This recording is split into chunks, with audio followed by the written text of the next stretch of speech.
होता है या गृह मंत्री होता है, वैसे ही जब ब्रेन कहीं बिजी होता है तो स्पाइनल कॉर्ड काम करने लगता है।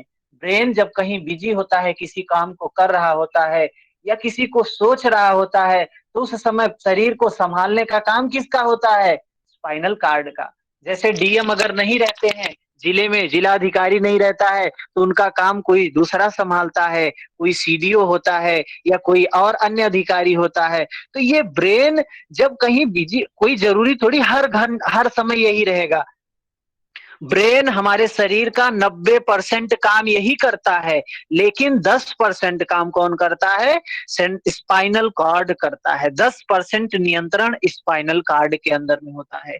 स्पाइनल कॉर्ड क्या है, ब्रेन क्या है, इसको हम समझेंगे।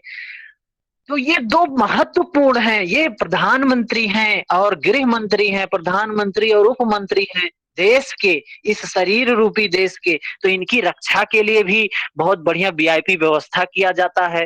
प्रधानमंत्री की सुरक्षा के लिए कितनी बढ़िया व्यवस्था होती है, कितने एसपीजी कमांडोज लगते हैं। तो ये ब्रेन जो हमारे शरीर का प्रधानमंत्री है, इसकी सुरक्षा के लिए बहुत सारी व्यवस्था होगी। तो क्या किया है, इसको एक 8 बोन की एक हड्डी है जिसको क्रेनियम बोलते हैं, क्रेनियम में इसको रखा है। और उसके अंदर भी एक झिल्ली लगी हुई है जिसको मेनिंजाइट बोलते हैं।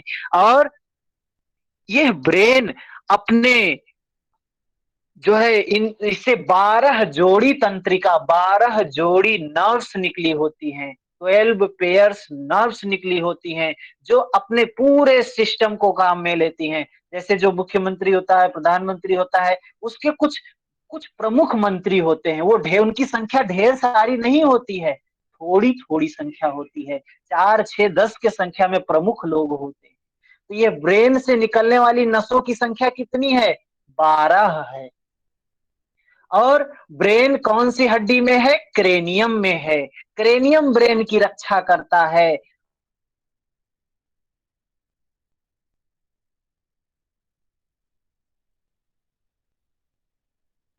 नर्व्स कितनी निकली हुई हैं? 12, 12 मतलब 24 नर्व्स निकली हुई है।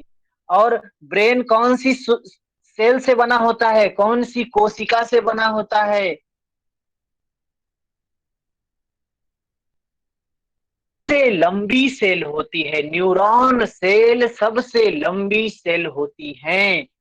इनमें सेंट्रोसोम, सेंट्रोसोम का काम क्या है? हमने जब सेल के बारे में पढ़ा था तो सेंट्रोसोम के बारे में पढ़ा था। सेंट्रोसोम जो होता है, ये क्या काम करता है? ये कोशिका विभाजन का काम करता है, कोशिका निर्माण का काम करता है। और यह ब्रेन में नहीं होता है, इसीलिए प्रशासन, गवर्नमेंट, घर के लोग, सारे लोग कहते हैं भैया हेलमेट पहन के निकलो, चोट लग जाएगी ब्रेन में, वहां पे सेंट्रोसोम होता नहीं है, ब्रेन ठीक नहीं होगा, आप जीवन भर पागल बने रहोगे। और सबसे ज्यादा सेंट्रोसोम लीवर में पाया जाता है। लीवर में अपने आप को सही करने की क्षमता सबसे ज्यादा होती है। तो ये हमने प्रमुख प्रमुख बात ब्रेन की देख ली। अब हम थोड़ा सा देख सर लेते हैं स्पाइनल कॉर्ड। ना सर, हाँ झिल्ली रेखा होती है जी। ना ब्रेन के अंदर, उस हाँ, झिल्ली का नाम बता, जो क्रेनियम के अंदर होती है मेनिनजॉइट, ना। मेनिनजॉइट, मेनिनजॉइट नाम है, मेनिनजॉइट। कल हमने ग्रुप में जो भेजा था वहां पे लिखा था स्पाइनल कार्ड। अब हम सेकेंड ब्रेन को देख लेते हैं, जो उप प्रधानमंत्री है, जो गृह मंत्री है, इसके अंदर भी पावर होता है, यह भी ब्रेन है, इसको उप ब्रेन बोलते हैं, यह सेकेंड ब्रेन के नाम से इसको बोलते हैं। तो भाई इसको भी प्रोटेक्शन की जरूरत होगी, ये ब्रेन का उपभाग है, तो इसको भी ब्रेन क्या है, सुरक्षा की जरूरत होगी, इसको भी सिक्योरिटी गार्ड की जरूरत होगी, इसको भी हड्डियों की सुरक्षा, हड्डियों से सुरक्षा की जरूरत होगी। तो ब्रेन को कितना सिक्योरिटी, कितनी हड्डियां मिली हैं सिक्योरिटी गार्ड के रूप में? 8 बोन मिला है जिसको क्रेनियम बोलते हैं। और वही उप ब्रेन जो है, जो स्पाइनल कॉर्ड है, उसको कितनी हड्डियां मिली हैं? मेरुदंड है, मेरुदंड, जिसको उसकी रक्षा कौन करता है? ब्रेन की रक्षा क्रेनियम करती है, और स्पाइनल कॉर्ड की रक्षा मेरुदंड करता है, जिसको वर्टिब्रल बोलते हैं, बैकबोन बोलते हैं, रीढ़ बोलते हैं। क्रेनियम में कितनी हड्डी थी? 8 हड्डियां थी। इस मेरुदंड में कितनी हड्डियां होती हैं? 26 हड्डियां होती हैं, 26। 26 बोन्स होती हैं। और बच्चों में 33 बोन्स होती हैं। 33। ठीक है, समझ में आया बात? हाँ जी इसके भैया। बाद इसके बाद क्या है? ब्रेन से निकलने वाली नर्व्स की संख्या कितनी है? 8 है। वही ये सेकेंड ब्रेन से निकलने वाली नर्व्स की संख्या कितनी है? 31। ब्रेन से निकलने 31। वाली नर्व्स की संख्या 12 जोड़ी थी, 12 पेयर, 12 पेयर्स थी। ये है 31 pairs. Left side 31, left right side 31, total 62 क्या है? नर्व्स निकली हुई होती है स्पाइनल कॉर्ड से, जो पूरे शरीर का नियंत्रण करती है। ठीक है, तो ये ब्रेन के स्पाइनल कॉर्ड के अंदर में जो ढेर सारी नसें गई होती हैं, उनको बोलते हैं क्या? उनको बोलते हैं मेरु रज्जू। हिंदी में मेरु रज्जू बोलते हैं, और इंग्लिश में स्पाइनल कॉर्ड बोलते हैं। ठीक है, इसका काम क्या है? अब ब्रेन का काम तो मुख्य काम है, जैसे प्रधानमंत्री का काम होता है। अब ये उप ब्रेन है, तो इसका थोड़ा बहुत काम होगा। क्या काम है इसका? इसका 10% काम होता है। जब ब्रेन कहीं बिजी हो जाता है, तो स्पाइनल कॉर्ड पूरी कमान थाम लेता है कि अब हूं मैं मालिक इस शरीर का। स्पाइनल कॉर्ड, उसको आदत नहीं होती है, बस वो ड्यूटी ले लेता है, लेकिन जो काम रोज जो व्यक्ति कर रहा है उसी को आदत होती है ना। जैसे मैं रोज पढ़ा रहा हूँ, तो मुझे ही आदत है पढ़ाने की। अभी मैं किसी और को बोल दूं कि भाई आज का क्लास तुम लो, आप पढ़ाओ, तो वो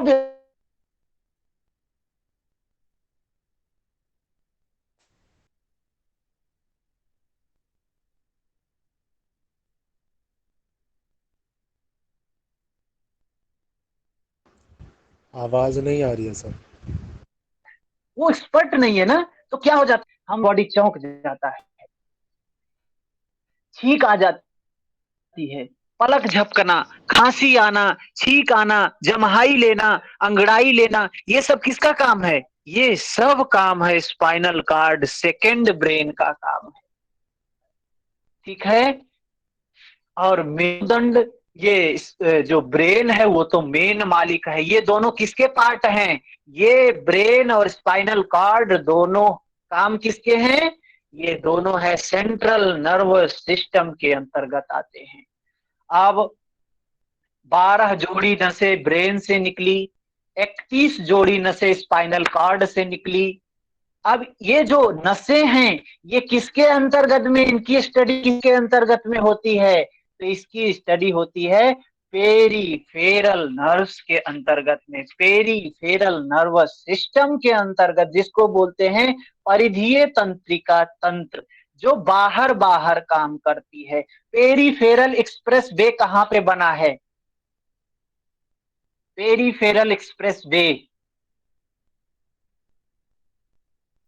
किसी को मेरठ। पता है? Peripheral express way? Meerut Meerut Delhi. हाँ मेरठ साइड। हाँ हाँ, ये दिल्ली में जाम बहुत लग जाता था, इस वजह से पेरीफेरल एक्सप्रेस वे बनाया गया। पेरीफेरल एक्सप्रेस वे क्या काम करता है? वो दिल्ली में नहीं घुसना है। जिसको हरियाणा से यहाँ उत्तर प्रदेश जाना है, पेरीफेरल रोड से चले जाए। जिसको दिल्ली से हरियाणा जाना है, पेरीफेरल से चले जाए। उत्तर प्रदेश जाना है, पेरीफेरल से चला जाए। बाहर बाहर ही, दिल्ली के बाहर बाहर ही घूम के निकल जाए। ये है पेरीफेरल, जो बाहर बाहर पूरा नियंत्रण करती है। जो जैसे हमारे घर में एक एमसीबी बॉक्स लगा होता है बिजली का, और सारे तार पूरे कमरों में फैले होते हैं, ये क्या है? पेरीफेरल है, परिधीय तंत्रिका तंत्र है। अभी जैसे ब्रेन तो मेन मालिक है, स्पाइनल कॉर्ड के अंदर से सारी नसें गई हुई हैं, लेकिन वो सब जुड़ी कहां से है? पूरे शरीर से। एक मच्छर भी कहीं बैठता है तो हमारे ब्रेन को पता चल जाता है।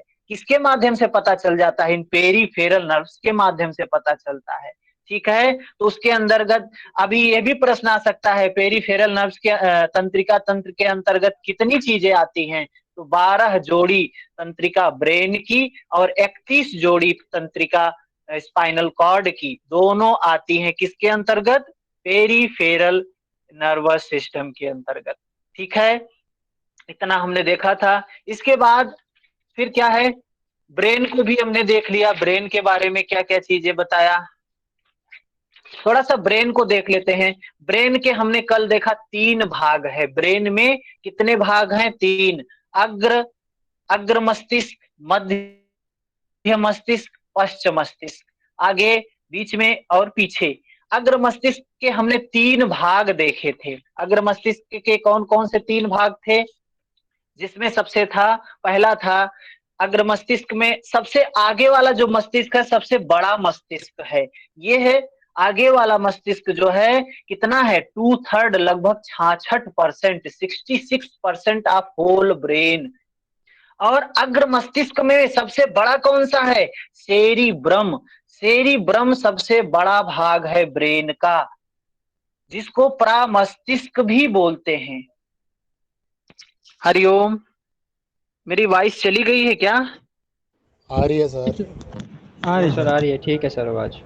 हाँ, तो सेरिब्रम, सेरिब्रम जो है ये अग्र मस्तिष्क का सबसे बड़ा भाग है। और सेरिब्रम का काम क्या है? यह मेमोरी को, याददाश्त को, स्मृति को बनाए रखता है। स्मृति जो होती है, जो कुछ हम लर्निंग करते हैं, सेरिब्रम सबसे बड़ा भाग है और यह नियंत्रण करता है। सेरिब्रम, यहाँ से एक ही प्रश्न बनता है महत्वपूर्ण कि सेरिब्रम का मुख्य काम क्या है? तो सबसे बड़ा भाग कौन सा है ब्रेन का? तो वो है सेरिब्रम। ठीक है, सेरिब्रम सबसे बड़ा भाग है। इसके बाद आता है थैलेमस। थैलेमस का काम क्या है?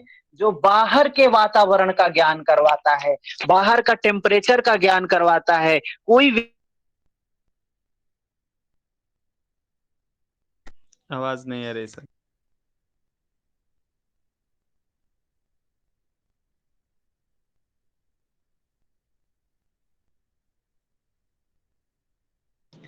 सर आवाज नहीं आ रही है।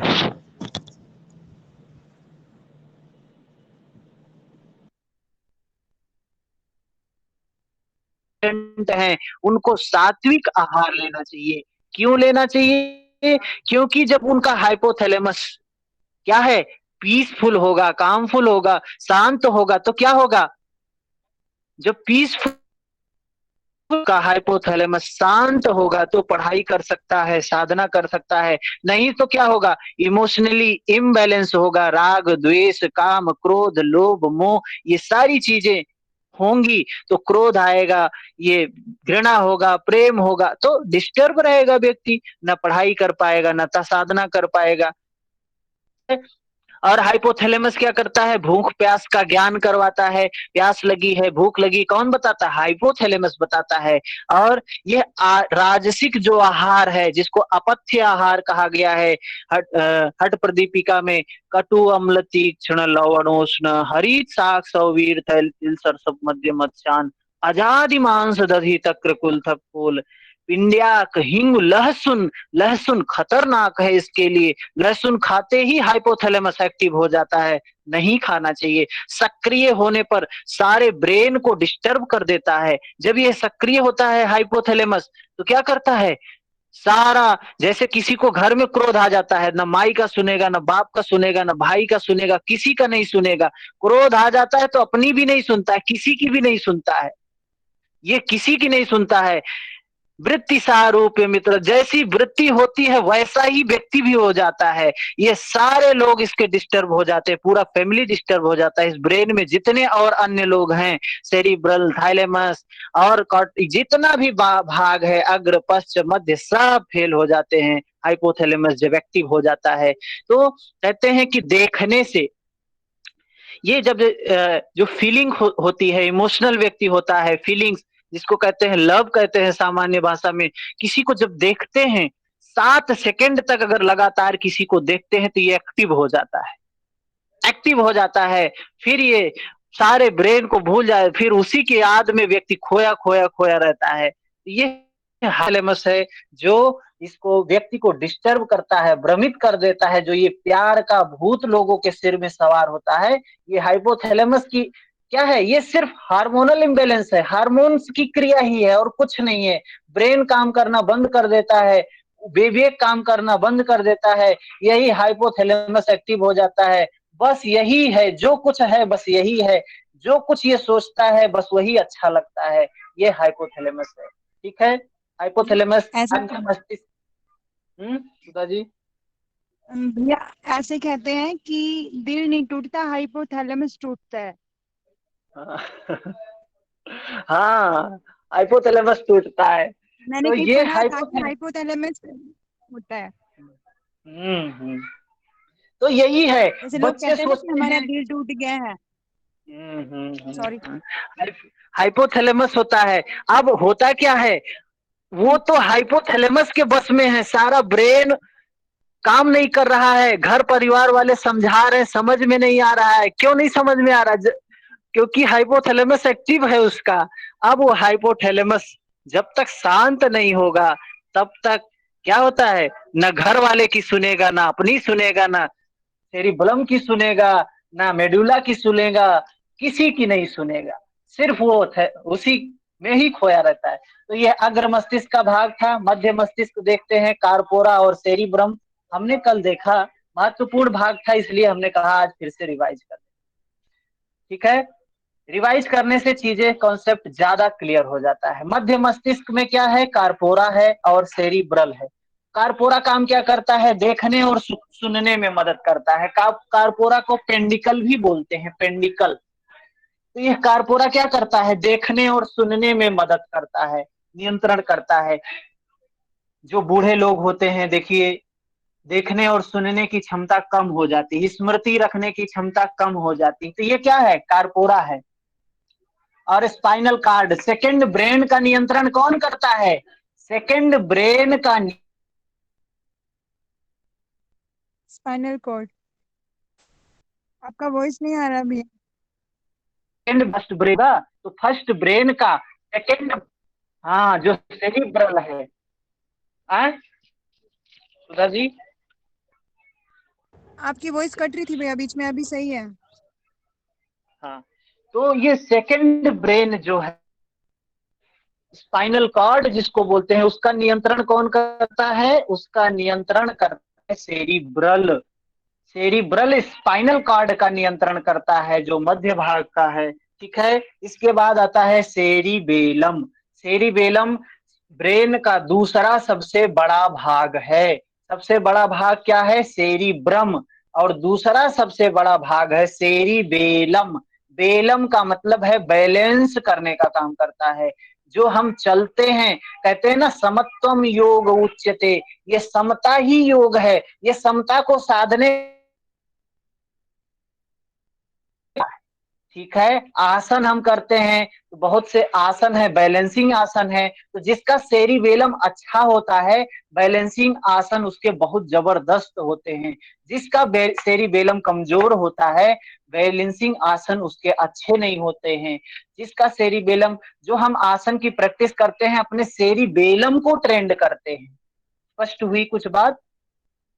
तो ये सेरिबेलम सबसे दूसरा सबसे बड़ा भाग है। इसके बाद है मेड्यूला ऑब्लोंगेटा। मेड्यूला ऑब्लोंगेटा ये क्या है, मेड्यूला का काम क्या है, ये ब्रेन, फर्स्ट ब्रेन का, ये लास्ट ब्रेन का, जो पीछे का ब्रेन है उसका एक भाग है, जो दो भाग होता है। दूसरा है मेड्यूला।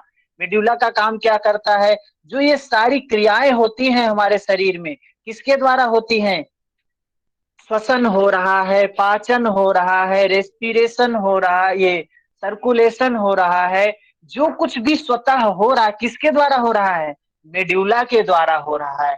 जिसमें दो क्रियाएं होती हैं, एनाबॉलिक, कैटाबॉलिक। कभी कभी प्रश्न भी आता है, एनाबॉलिक क्रिया, कैटाबॉलिक क्रिया किसके यहाँ होती है, तो ये मेड्यूला के अंतर्गत होती है। अभी हमने ग्लैंड्स के बारे में पढ़ा था, जब ग्रंथि हम पढ़ रहे थे, तो ग्लैंड्स के बारे में हमने वहां पढ़ा था। थोड़ा सा देख लेते हैं कि ब्रेन में कौन कौन सी ग्लैंड्स होती हैं, क्योंकि ब्रेन चैप्टर पढ़ रहे हैं, ग्रंथि में तो हमने वहां पढ़ा था उसको। लेकिन देख लेते हैं क्या जा रहा है, हमारे पास 5-10 मिनट लगेगा, उसको भी देख लेते हैं। तो कौन कौन सी ग्रंथियां हैं, और इंडोक्राइन है कि जो क्राइम बाहरी है, बाह्य ग्रंथि हैं, बाह्य स्रावी हैं या अंतः स्रावी ग्रंथियां हैं, बताएं। सर पीनल है, पिट्यूटरी है, ब्रेन में सर हाइपोथैलेमस है। इंडोक्राइन। हाँ बिल्कुल सही बोल रहे हैं, इंडोक्राइन ग्लैंड्स है, अंतःस्रावी ग्रंथियां हैं। हमने बताया था आपको जब हार्मोन्स चैप्टर ये ग्लैंड्स के बारे में पढ़ा रहे थे, अंतःस्रावी ग्रंथियां 8 ग्रंथियां बताई थी हमने, और हमने इसको कोरिलेट किया था चक्रों से। सहस्त्रार्थ चक्र पे एक ग्रंथि बताया था, आज्ञा चक्र पे एक ग्रंथि बताया था, विशुद्धि चक्र पे थायराइड ग्रंथि बताया था, अनाहत चक्र पे थाइमस ग्रंथि बताया था, उसके बाद फिर क्या है, एड्रिनल पे मणिपुर बताया था, और स्वाधिष्ठान पे गोनाड ग्लैंड, जिसको जनन ग्रंथि कहते हैं। ऐसे हमने चक्रों से रिलेट किया था ताकि आपको पता हो कि कौन सी ग्रंथि किस स्थान पर हमारे शरीर में है, ठीक है। और एक है पिट्यूटरी ग्लैंड, जिसको हमने किसी चक्र से रिलेट नहीं किया था, इसको लास्ट में किया था क्योंकि यह थोड़ी सी इसमें ज्यादा काम है। ये पिट्यूटरी ग्लैंड के थोड़े से काम ज्यादा हैं, इसलिए हमने इनको थोड़ा सा लास्ट में बता दिया था। बाकी 7 ग्रंथियों को हमने 7 चक्रों से कोरिलेट किया था, जिससे आप लोगों को याद करने में बहुत आसानी हो गई होगी। तो 8 ग्रंथियां हैं, जिसमें सबसे पहली है क्या है, हाइपोथैलेमस। हाइपोथैलेमस के बारे में तो हमने पढ़ा अभी। हाइपोथैलेमस क्या है ये, हाइपोथैलेमस क्या काम करता है शरीर में, अभी जो ब्रेन का कौन सा भाग है ये, हाइपोथैलेमस अग्र ब्रेन का अग्र ब्रेन का ये थर्ड भाग, तीसरा भाग है। पहला भाग क्या था ब्रेन में, जिसको बोले थे सेरेब्रम, फिर उसके बाद थैलेमस, फिर हाइपोथैलेमस। ये हाइपोथैलेमस है जितने नर्वस हार्मोन्स होते हैं, और ये अंतःस्रावी ग्रंथियां क्या छोड़ती हैं, हार्मोन छोड़ती हैं या हार्मोन्स। हार्मोन्स, जितनी अंतःस्रावी ग्लैंड्स होती हैं हार्मोन्स छोड़ती का होता है, वो ब्लड में होता है, ये डायरेक्ट ब्लड में मिलता है, इसके लिए कोई डक्ट की आवश्यकता नहीं होती है। तो सभी अंतःस्रावी ग्रंथि है हाइपोथैलेमस, ये ग्लैंड में हमने पढ़ा। लेकिन हमने क्या देखा कि हाइपोथैलेमस क्या काम करता है, ये इंटरनल सारे काम इंटरनल जो है ये हाइपोथैलेमस की वजह से होता है। तो इससे ये समझ में आता है कि जो इंटरनल इमोशनल व्यक्ति इम्बैलेंस होता है, व्यक्ति जो असंतुलित होता है, जो ये भावनाओं में फंसता है, ये सब सिर्फ हार्मोनल एक्टिविटी है। यह उम्र के साथ में होने वाली चीजें हैं। जैसे जैसे उम्र बढ़ता है, जैसे जैसे मेच्योरिटी आती है, यह हाइपोथैलेमस की ये जो एक्टिविटी है धीरे धीरे व्यक्ति समझने लगता है, जब विवेक बुद्धि काम करने लगती है। तो यह क्या करता है हाइपोथैलेमस, अंतःस्रावी सभी अंतःस्रावी ग्रंथियों को नियंत्रित करता है।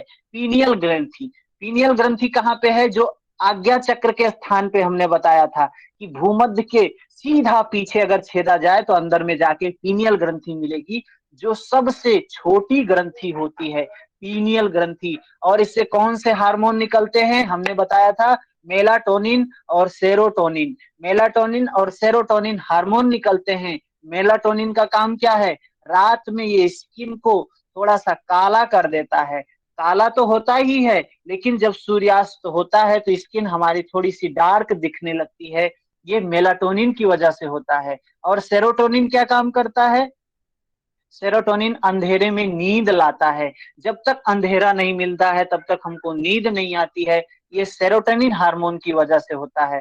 तभी हम लोग बोलते हैं जब लाइट जल रही होती है, हमको नींद सोना होता है, तो हम कहते हैं लाइट बंद करो भाई, लाइट बंद करो। तो लाइट क्यों बंद करते हैं, क्योंकि ये सेरोटोनिन हार्मोन जो है तभी एक्टिव होता है, तभी निकलता है जब अंधेरा होता है, पीनियल ग्रंथि से ये निकलता है, ठीक है। तीसरा अगली ग्रंथि क्या थी हमने देखा, पिट्यूटरी ग्लैंड, जिसको पीयूष ग्रंथि बोलते हैं। और इस पीनियल ग्रंथि को बायोलॉजिकल ग्लैंड भी बोलते हैं। और पीनियल ग्रंथि यह 15 साल की उम्र में क्या हो जाती है, डीएक्टिवेट हो जाती है।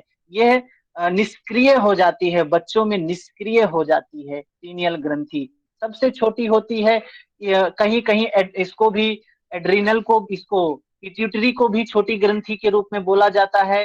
तो ब्रेन के बेस में होता है ये पिट्यूटरी ग्लैंड, जिसको हिंदी में पीयूष ग्रंथि बोलते हैं। और इसका 0.6 ग्राम इसका वेट होता है, छोटी है। पीनियल ग्रंथि भी इससे छोटी होती है, ठीक है। और ये पिट्यूटरी ग्लैंड को मास्टर ग्लैंड बोलते हैं, बॉडी को कंट्रोल करती है, पूरे बॉडी को कंट्रोल करती है। जैसे मास्टर हमारे क्लास को नियंत्रित करता है, वैसे ही ये ग्रंथि जो है पूरी बॉडी को कंट्रोल करती है। लेकिन ये पिट्यूटरी ग्रंथि किससे कंट्रोल होती है, हाइपोथैलेमस से। क्योंकि सभी अंतःस्रावी ग्रंथियों को कौन कंट्रोल करता है, हाइपोथैलेमस। और पिट्यूटरी ग्लैंड क्या करती है, सभी पूरे बॉडी के काम को कंट्रोल करती है, तो मास्टर ग्लैंड बोलते हैं। इससे कुछ हमने हार्मोन पढ़ा था, कौन कौन से हार्मोन निकलते हैं, TSH, थायराइड स्टिमुलेटेड हार्मोन। ये थायरॉक्सिन बनाने हेतु थायराइड को उत्तेजित करता है, यह पिट्यूटरी ग्लैंड से निकलता है। STH, सोमेटोट्रोपिक हार्मोन, इसको हमने सब देखा हुआ है, सिर्फ रिवीजन ही कर रहे हैं। जैसे बहुत से लोग ये सोचें कि कैसे भागते हुए चले जा रहे हैं, तो भाग नहीं रहे हैं, सिर्फ रिवीजन हो रहा है। STH निकलता है जो वृद्धि नियंत्रण करता है।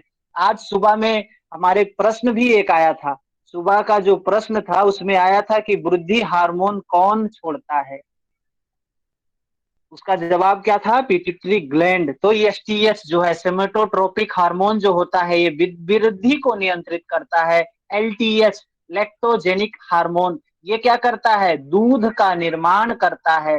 प्रोलैक्टिन, ये दूध का निर्माण करता है। इसके बाद ऑक्सीटोसिन, ये दूध का स्राव करता है। ऑक्सीटोसिन क्या करता है, दूध का स्राव करता है, ताकि जो बच्चा है, जो शिशु है, वो दूध का आसानी से पान कर सके, दुग्ध। तो इस वजह से ये ऑक्सीटोसिन है। फिर उसके बाद वैसो, ये क्या करता है, पेशाब की सांद्रता को बैलेंस करता है। यूरिन का जो ये बैलेंस करता है, ना गाढ़ा होने देता है, ना पतला होने देता है, उसको मेंटेन करके रखता है। तो ये हमारी ग्रंथियां थी ब्रेन से संबंधित, ठीक है। अब हमको नहीं लगता है कि एनाटॉमी में एक एक पॉइंट छूटा हुआ है हमारा एनाटॉमी का, जिसमें क्या है, ये प्रजनन तंत्र, मेल रिप्रोडक्टिव सिस्टम और female reproductive system. Due to time issue हम नहीं कर सकते हैं। टाइम होता अगर हमारे पास तो हम उसको करते। उसको टच करने का मतलब है कम से कम 3 दिन उसके लिए देना, और 3 दिन हमारे पास है नहीं अभी हमारे पास। इसको सारे उपनिषदों को रिवाइज करना ज्यादा जरूरी है। हम एनाटॉमी के लगभग 250 क्वेश्चन, 200-250 क्वेश्चन करेंगे रोज 20-20 करके। इसी में हम उस चैप्टर से जो इम्पोर्टेंट चीज होगी, या एनाटॉमी से जो भी इम्पोर्टेंट चीज छूटी होगी, उन सभी को हम कवर कर लेंगे, ठीक है। क्वेश्चन के माध्यम से कवर करेंगे। अभी किसी का प्रश्न है तो बताएं।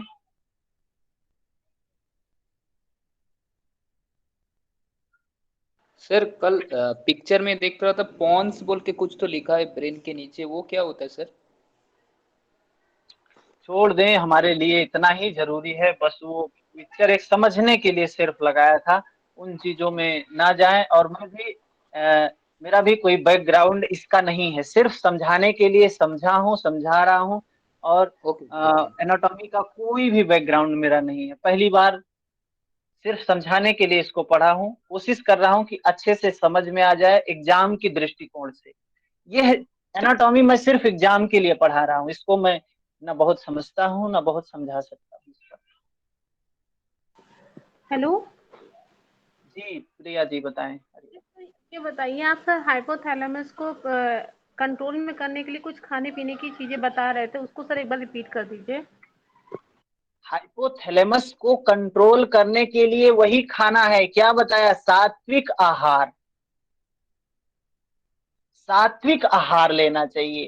सात्विक आहार में क्या बोला है? पथ्य आहार, सुस्निग्ध मधुराहार चतुर्थ, ये क्या बोला? मिताहार करना, ये अच्छा है हाइपोथैलेमस के लिए। और क्या करना?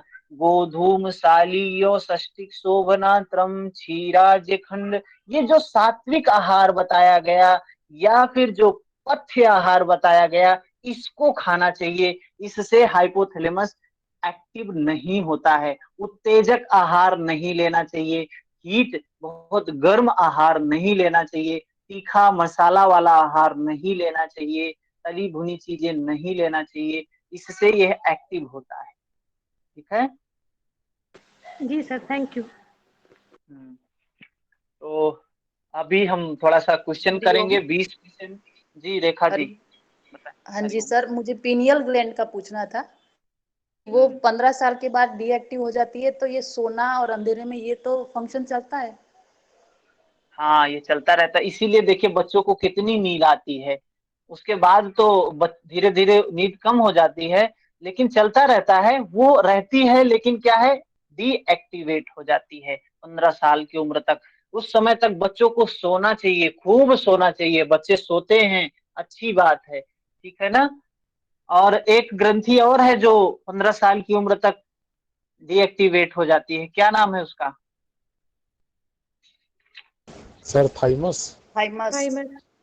हाँ, थाइमस ग्रंथि भी क्या होती है 15 साल की उम्र तक, वो भी निष्क्रिय हो जाती है थाइमस ग्रंथि। तो प्रश्न कर लें अभी।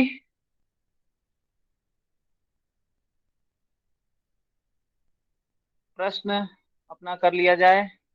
जी बिल्कुल सर, भेज दीजिए। तो एनाटॉमी का हम सोच रहे हैं कि दोपहर के क्लास में एनाटॉमी का ही प्रश्न लेके आएंगे रोज, जिसमें हम डेली 20 प्रश्न करने का प्रयास करेंगे डेली। तो हमारा अच्छा तैयारी हो जाएगा इससे। हाँ, अभी हमने ग्रुप में सेंड कर दिया है, इसको ओपन कर लें सभी लोग। एनाटॉमी,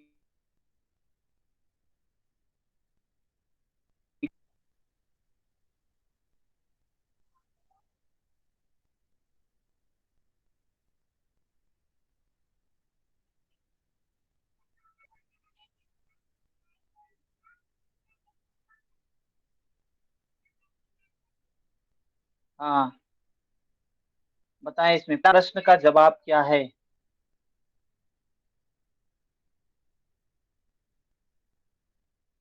टेक्स्ट मैसेज में ही लिख के भेजेंगे।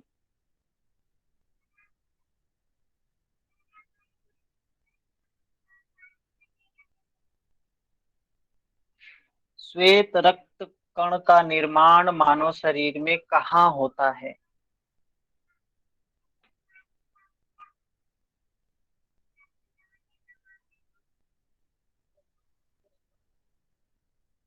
सभी ए बोल रहे हैं, क्या ये सही है?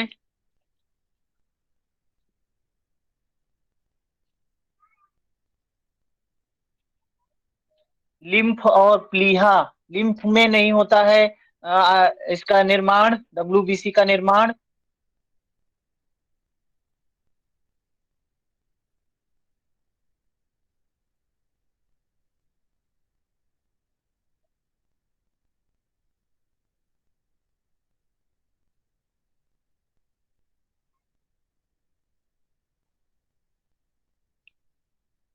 तो यहाँ तो ए तो सही है, ए ऑप्शन तो है, 100% ए होगा, अस्थि मज्जा तो होगा। लेकिन प्रश्न ये है कि लिम्फ में होता है कि नहीं, लिम्फ में और प्लीहा में होता है कि नहीं होता है?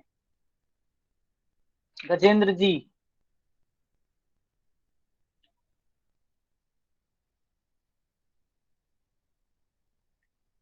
आंसर में तो ये है कि डी ऑप्शन सही है। ऑप्शन तो डी सही है कि प्लीहा में भी होता है, लिम्फ नोड में भी होता है। डब्ल्यूबीसी का निर्माण अस्थि मज्जा बोन मेरो में भी होता है और यस लिम्फ सर, में भी तीनों ये होता है। यहाँ सर ये तीनों में होता है सर, सर्च करके देख लिया, हाँ तीनों में होता है। हाँ हाँ। तो इसका सही ऑप्शन है डी, ऑप्शन नंबर डी, ठीक है। लिम्फ में भी होता है, अस्थि मज्जा में भी होता है और प्लीहा में भी होता है। आगे सर ये चलते हैं। फ्लिप क्या होता है, फ्लिप? स्प्लीन, स्प्लीन बोलते हैं ना, वही है प्लीहा। Okay okay sir. 23 में क्या होगा? 23 में आरबीसी और डब्ल्यूबीसी का रेशियो क्या होता है?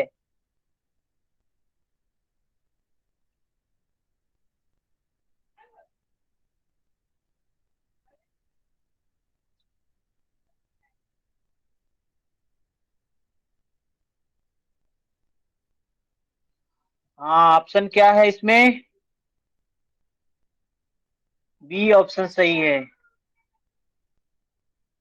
पूनम जी, आप कौन से ग्रुप में हैं? मैंने कितनी बार कहा, आप जो लोग नहीं स्टूडेंट में शामिल हैं, स्टूडेंट में जुड़ जाएं, स्टूडेंट में जुड़ जाएं। ठीक है। सर कौन सा ऑप्शन बोले? हाँ, इसमें ऑप्शन नंबर बी सही है। 600 रेशियो 1, आरबीसी और डब्ल्यूबीसी की जो संख्या का रेशियो होता है 600। और आरबीसी कितना पाया जाता है हमारे शरीर में? आरबीसी की संख्या कितनी होती है? 50 लाख। हाँ, और डब्ल्यूबीसी 10,000। डब्ल्यूबीसी 10,000 और 50 लाख होता है आरबीसी, तो इसका रेशियो बी ऑप्शन सही होगा, ठीक है। इसके बाद 24 नंबर प्रश्न क्या है? 24 नंबर प्रश्न, श्वेत रक्त भैया कण का स्क्रीन प्रमुख। शेयर नहीं करा हुआ। हाँ? भैया स्क्रीन शेयर नहीं हो रहा। तो स्क्रीन शेयर करने की क्या जरूरत है? भैया मुझे तो फिर ऐसे सुनाई नहीं दे रहा। मैं थोड़ा उसमें क्या बोलते हैं, अपना ट्रैफिक में थी, तो इसलिए मुझे लगा कि मुझे ही नहीं दिख रही। ठीक है, आप ऐसे भी कर लो। नहीं, हाँ वैसे ही कर रहे हैं, भेज इसीलिए भेज दिया। अभी अगर हम वैसे करेंगे तो नेटवर्क सही नहीं है ना। तो सबको पता है सी नंबर में इसमें क्या होगा? श्वेत रक्त कण, डब्ल्यूबीसी का काम क्या है? काम है, ये इम्यून सिस्टम का काम करता है प्रेरणा जी। जिसमें क्या काम है इसका? रोगाणुओं को खत्म करना। और हीमोग्लोबिन का काम है ना, ये ये हीमोग्लोबिन करता है, जो इसी में होता है। अच्छा, 25 नंबर सही जवाब क्या होगा? 25 नंबर प्रश्न का सही जवाब क्या होगा? 25 नंबर प्रश्न का सही जवाब, बिल्कुल सभी ने पढ़ा है। आप सोचिए, ऐसे प्रश्नों का अगर एक भी पता है आपको, न्यूरॉन हमने कितनी बार पढ़ा है कि ब्रेन में पाया जाता है, तो एक में खा, जिसमें हो तुरंत उसको सही कर दो। 25 का डी ऑप्शन सही है, ठीक है। कार्निया कहाँ सर पाया जाता है? 24 का, हाँ, 24 का क्या बता 24 रहे में सी सही है। हैं? Okay sir okay. 25 में डी सही है। 25 में कार्निया कहाँ पाया जाता है? आंख में। नेफ्रॉन कहाँ पाया जाता है? किडनी में। एल्वियोलाई कहाँ पे होता है? एल्वियोलस कहाँ होता है? फेफड़े में। अब इसके बाद हम पढ़ते हैं 26 नंबर प्रश्न का जवाब बताएं। कौन सी ग्रंथि अंतःस्रावी और बहिर्स्रावी दोनों है? हाँ, सबका जवाब सही आ रहा है, लेकिन ये बताइए कि ये कैसे? हाँ, हार्मोन्स भी छोड़ती है, और क्या छोड़ती है ये? एंजाइम भी छोड़ती है। कौन सा हार्मोन्स छोड़ती है? क्या नाम है उसका हार्मोन्स का? इंसुलिन। इंसुलिन नाम है उसका हार्मोन का। और क्या छोड़ती है? एंजाइम छोड़ती है। कौन सी एंजाइम छोड़ती है? लेट नामक एंजाइम हमने पढ़ा था, लाइपेज, एमाइलेज, ट्रिप्सिन। ट्रिप्सिन क्या करता है? प्रोटीन का पाचन करता है। एमाइलेज स्टार्च का पाचन करता है। लाइपेज वसा का पाचन, फैट का पाचन करता है, ठीक है ना। हाँ, जो लोग पढ़े हैं उनका कंसेप्ट क्लियर है। और हार्मोन क्या क्या छोड़ता है? अल्फा, बीटा, गामा, ये 3 सेल हैं। अल्फा सेल से ग्लूकेगान निकलता है जो ग्लूकोज को बढ़ा देता है। बीटा सेल से इंसुलिन निकलता है जो ग्लूकोज को घटा देता है। इंसुलिन क्या होता है? जल घुलनशील होता है। और गामा सेल से क्या होता है? सोमेटोस्टेटिन निकलता है। सोमेटोस्टेटिन जो ऊर्जा का स्वांगीकरण करता है। हमने इसको देखा है जब हम ग्लैंड्स पढ़ रहे थे। तो अगला प्रश्न का जवाब बताएं क्या है? कौन सी ग्रंथि यौनारंभ के समय तक अपक्षय हो जाती है, समाप्त हो जाती है? क्या है इसमें सब में? सही जवाब ए है, बिल्कुल पीनियल। पीनियल कहाँ पे पाई जाती है? आज्ञा चक्र हमने बताया था। पीनियल ग्रंथि जो 2 हार्मोन्स छोड़ती है, अभी हमने इसको पीछे देखा। ठीक है, पीनियल ग्रंथि क्या क्या है? मेलाटोनिन, सेरोटोनिन, जो ये छोटी होती, सबसे छोटी होती है। इसके बाद का प्रश्न का जवाब बताएं। निम्न में से कौन सी बहिर्स्रावी ग्रंथि है? सबको पता है, इसमें क्या पूछना है? 28 का सही जवाब बहिर्स्रावी ग्रंथि है, लीवर, और सबसे बड़ा अंग है लीवर, और सबसे बड़ा अंग है लीवर, सबसे महत्वपूर्ण काम करता है लीवर। इसमें सेंट्रोसोम सबसे ज्यादा पाया जाता है। किसकी कोशिका किससे बनी होती है? हेपेटिक कोशिका होती है। कूफर सेल होता है इसमें। कूफर सेल जो अपने आप को जल्दी से सही करने की क्षमता रखता है।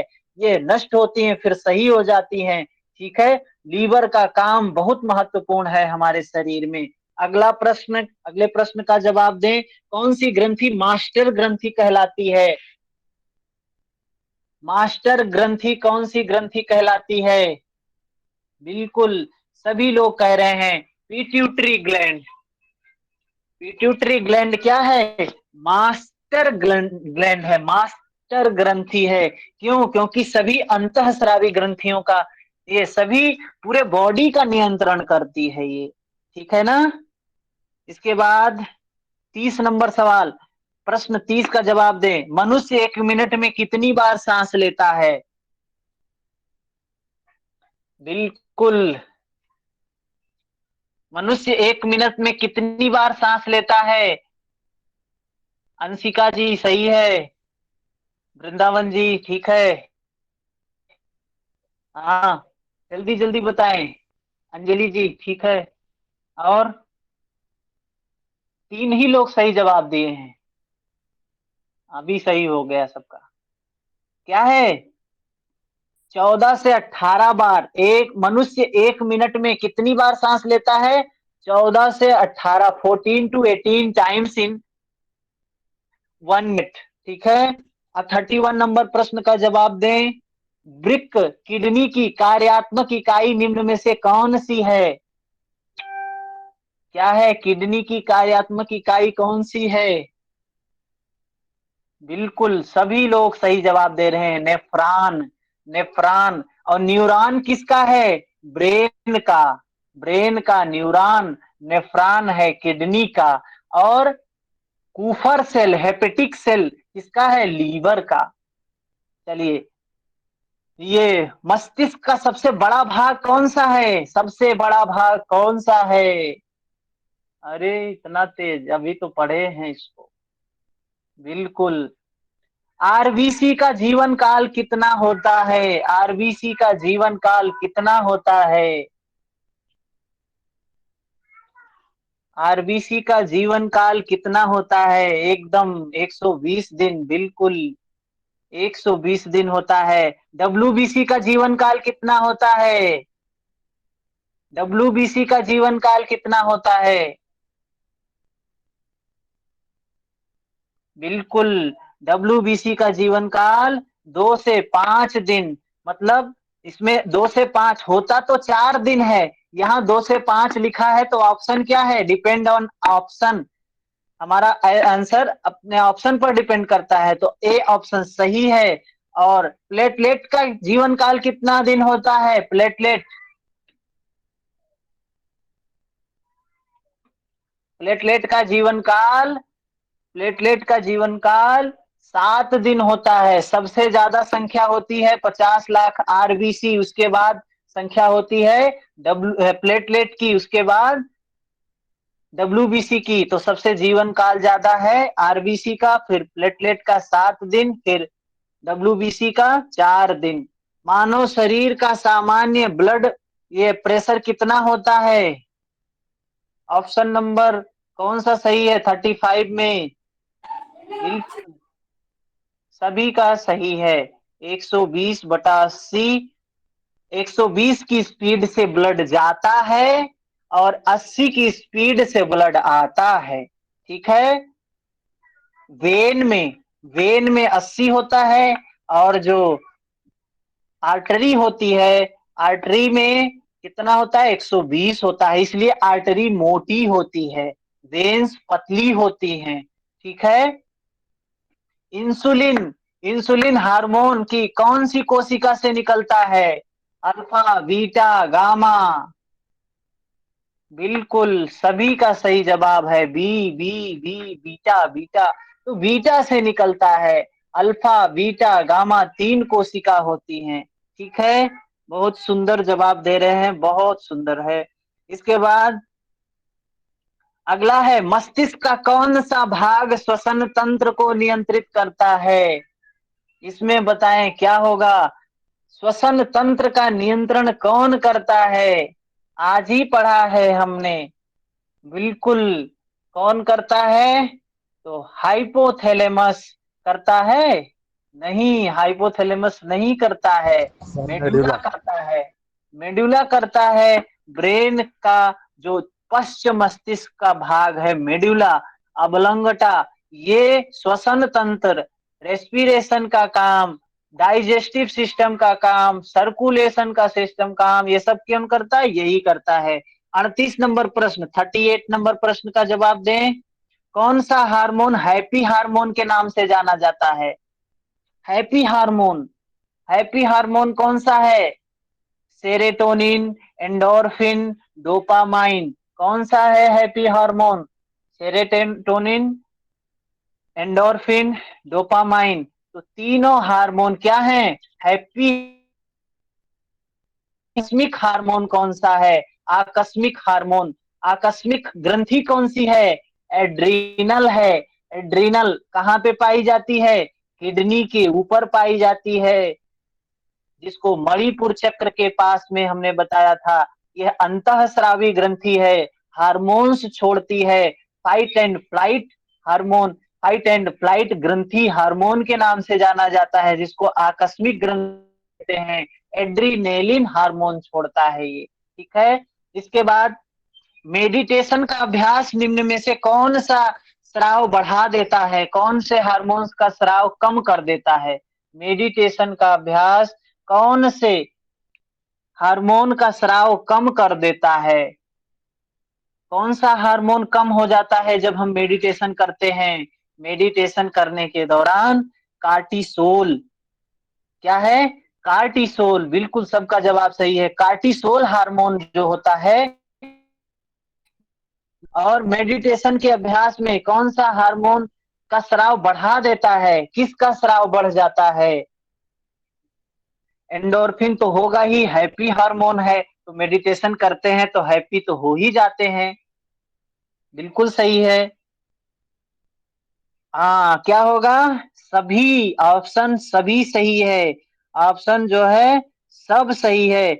THEAGABA एंडोर्फिन, ये हार्मोन क्या होता है? बढ़ जाते हैं। कौन सा हार्मोन फील गुड हार्मोन कहलाता है?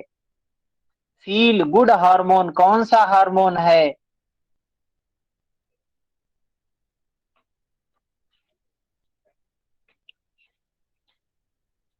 कौन सा हार्मोन है जो फील गुड हार्मोन के नाम से भी जाना जाता है? बिल्कुल, सेरोटोनिन उसमें ऑप्शन में ही नहीं है।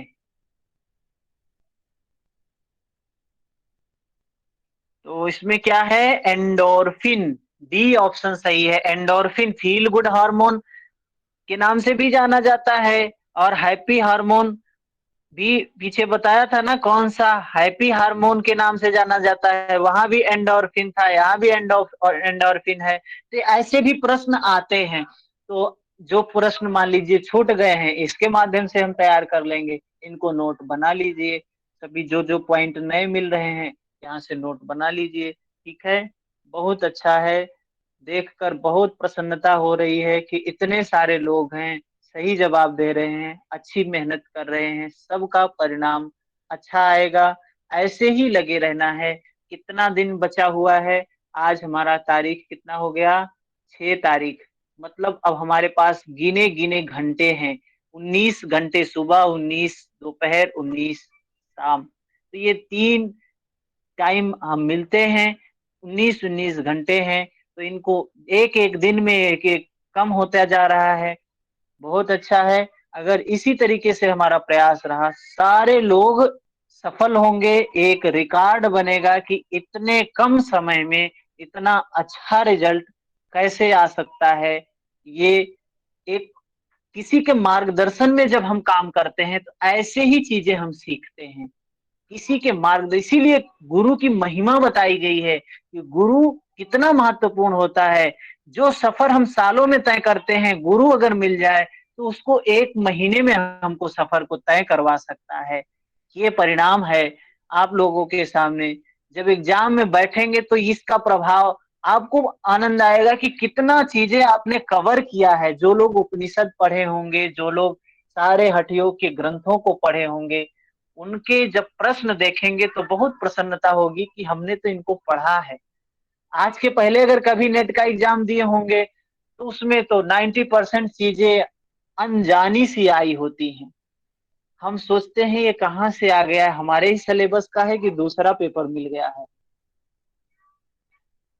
हरिओम जी रेखा जी, हरिओम। मुझे क्वेश्चन नंबर 30 का आंसर मेरा मिस हो गया था। 30 नंबर बता देते हैं हम आपको क्या है।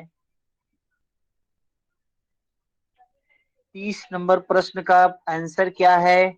हाँ ये है, इसमें आंसर है बी, 14 से 18 बार। और किसी का है तो बताएं।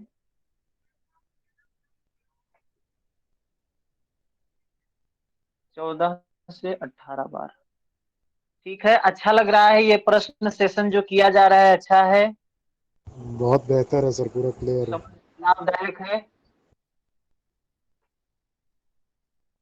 ठीक है, बहुत सुंदर। ऐसे ही हम एनाटॉमी में 200-250 क्वेश्चन करेंगे। हमारा